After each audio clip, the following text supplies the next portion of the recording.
Welcome to week 6. Go Hawks!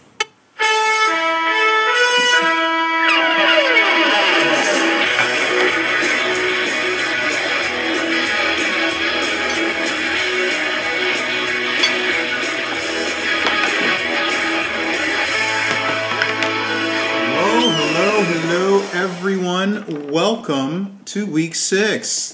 Thank you, ladies, for the introduction. Greatly appreciate it. That was awesome.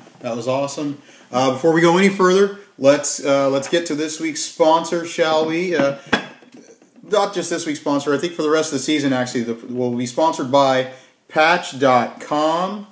Patch.com, folks. That is a wonderful website where you can get local news and information about what's going on in your town. For example, right now I can tell you that in Burnsville, the Rack Pub and Grill is coming soon. How do I know that? I know that because I visited Patch.com. Patch.com is your source for local knowledge that you can't live without. Check it out. I'm sure you all enjoy it. Let's get to it, shall we? Now last week, I owe you all an apology. Last week I was absolutely exhausted. It was the Admiral's birthday. It's even been suggested that I kind of mailed it in a little bit. Sorry about that. Love the feedback, though. Feedback is always welcome. So, I'm feeling you. Here's hoping that this week's submission is better received. Boy, there's lots to talk about this week. But before we get into any fantasy football type stuff, I want to talk about the last Monday Night Football game. I want to talk about the Jets versus Houston. It was the 666th Monday Night Football game. Tim Tebow's team lost, which just goes to show you that it's possible that God isn't as big a football fan as we all think he is. Hi-oh! All right, bad jokes out of the way. By the way, after the Monday Night Football game, Terrell Owens, this is true. Don't ask me why I'm following on Twitter, but I am. He tweeted that to the Jets, saying that he was ready anytime they needed him and that they should contact his agent. Even T.O. can see just how bad the Jets receiving corps is, and he was cut by Seattle. So what's that tell you about it? Yeah, I'm not saying that the Jets are bad, but I guess I am just saying that the Jets are bad. The Jets, folks, if you've got anybody on your fantasy football team that's from the Jets, and I know some of you do, I know some of you are rostering Sean Green and Stephen Hill. We'll get into that later, and Joe McKnight. We'll definitely get into that later. They are a desolate fantasy football wasteland, and if you've got players from those teams, you should drop them in a hurry. I don't even understand why you have them. Mark Sanchez is horrible. He's the worst quarterback ever. I'm not saying a lot. It even says a lot for me to even say this. As much as I can't stand Tim Tebow, Tim Tebow was the best quarterback on that team. Well, strike that. McElroy is the best quarterback on that team, but he's never going to get a chance to play, which means it's Tim Tebow's show, people. So without further ado, let's get to this week's hot topic. Shall we? Ladies? Here's this week's hot topic. Go Hawks! Oh, that was great, ladies. It was great. You guys are awesome. So, this week's hot topic it's a little more of what the hell do y'all know that I don't know sort of thing. I mean, I took some time this week, looked at everybody's rosters, and there are a bunch of guys on your squads that are just flat out unrosterable. I'm not even talking about Chris Johnson and Dez Bryant. We all got stuck with guys like that. And I'm not talking about guys who got hurt this past week. Injuries happen.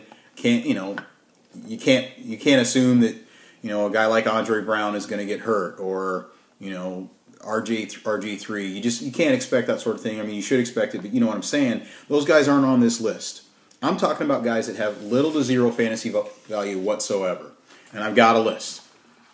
Toots, Felix Jones, and Sidney Rice. I could probably rationalize Jones, but Rice? I mean, come on. And speaking of Sidney, Madman. We all know how much you love Russell Wilson. But no matter how much of a good NFL quarterback you think he is a shitty and unrosterable fantasy QB. You know it and I know it. And Stephen Hill from the Jets, he's useless as both an NFL player and a fantasy one. Orb, first off, man, welcome back. Welcome back home. Check out that rack that, that's coming to your town soon. Or explain to me why you have Quiz Rogers and Justin Blackman on your team.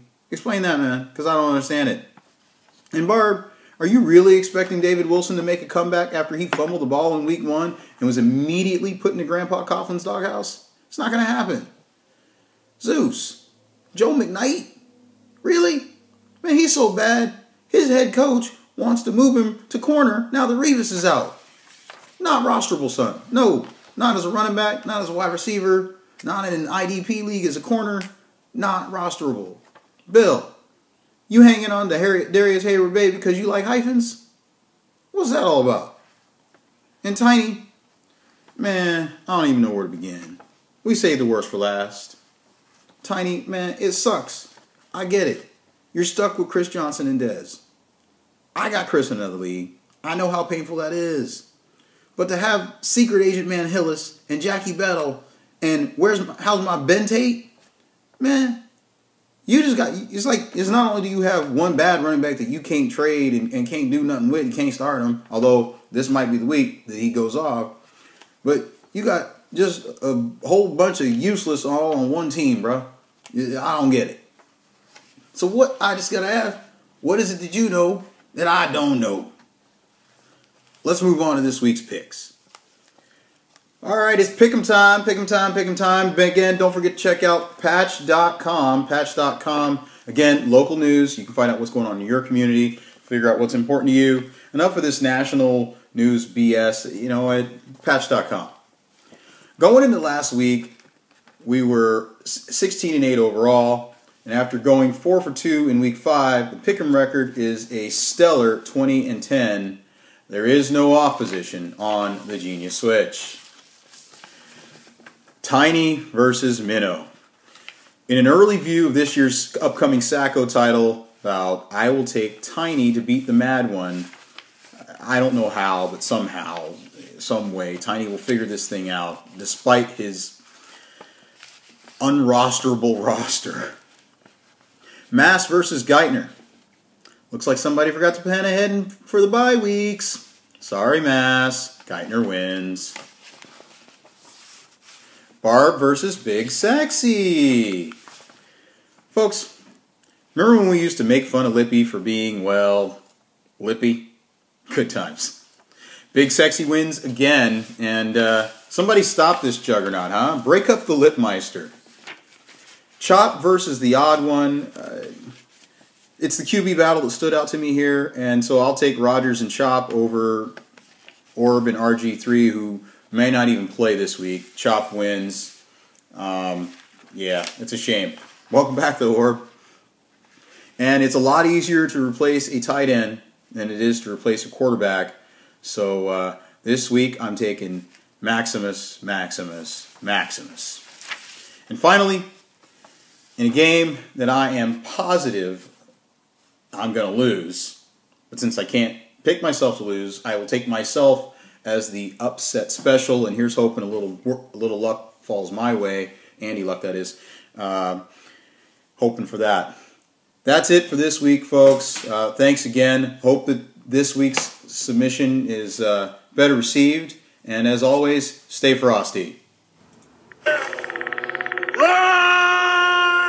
Go! Get to the chopper!